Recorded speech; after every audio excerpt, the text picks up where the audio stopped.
আমার নাম অন্তরা। আমি ক্লাস 8-এ পড়ি। আমার বাসা সিরাজগঞ্জ।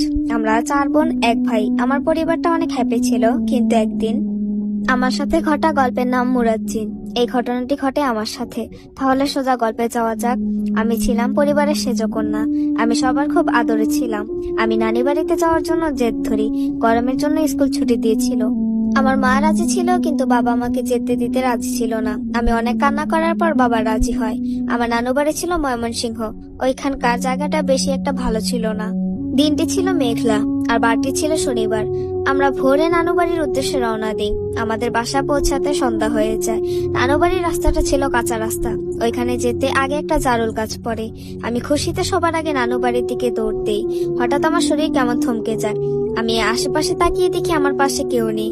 আমি একা জারুল গাছের নিচে দাঁড়িয়ে আছি। আমি ভূত প্রেত এসব বিশ্বাস করতাম না। আমি সাহসী ছিলাম সবার থেকে। আমি ক্লান্ত থাকার কারণে ওইখানে জ্ঞান হারিয়ে ফেলি।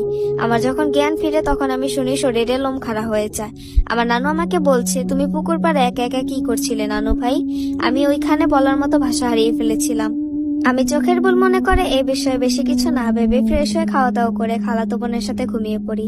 রাতটা ভালোভাবে পার হয়ে গেলেও পরের দিন সকালে শুরু হয়ে গেল আমার জীবনে ভয়ঙ্কর ঘটনা, যে আমি কখনো কল্পনাও করতে পারিনি আমার সাথে এটা হবে।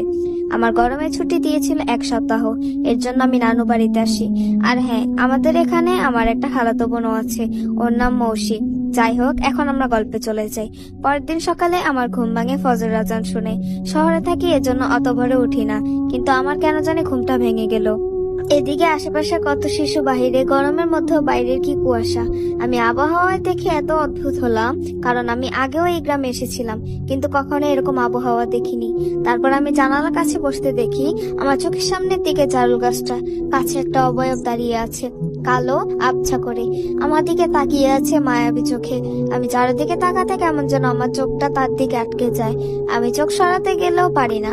খারাপ পেছন থেকে আমার খালাতো বোন ডাক দিয়ে উঠলো, বলল, তুমি জানালার কাছে কি করছো? আমি জানালার কাছে তোমাকে যেতে মানা করেছিলাম, তুমি আবার কেন গিয়েছো? আমি ওর ব্যবহার একটু চমকে যাই, কারণ কখনো এভাবে কথা বলে না। ভাবলাম ঘুম ভালো হয়নি, এর জন্য আমার সাথে রেগে কথা বলছে। তারপর ও আমাকে ওখান থেকে সরিয়ে দিয়ে জানালাটা বন্ধ করে দিল। তারপর আস্তে আস্তে যখন ভোর 6টা হলো, সবাই ঘুম থেকে আস্তে আস্তে উঠে পড়লো। বাইরে পাখির আওয়াজ শোনা যাচ্ছে।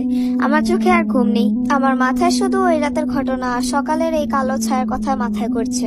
এসব ভাবতে ভাবতে 7টা বেজে গেল। আমি বাইরে উঠে গেলাম। দেখি বাড়ির উঠানে সবাই ঘুম থেকে উঠে গেছে। আম্মু, নানি, বাসার সবাই বসে একসাথে আড্ডা দিচ্ছে, বসে বসে সকালে নাস্তা বানাচ্ছে। আমি ওখানে যেতে আম্মু বলল, তুমি উঠে পড়েছো, যাও ফ্রেশ হয়ে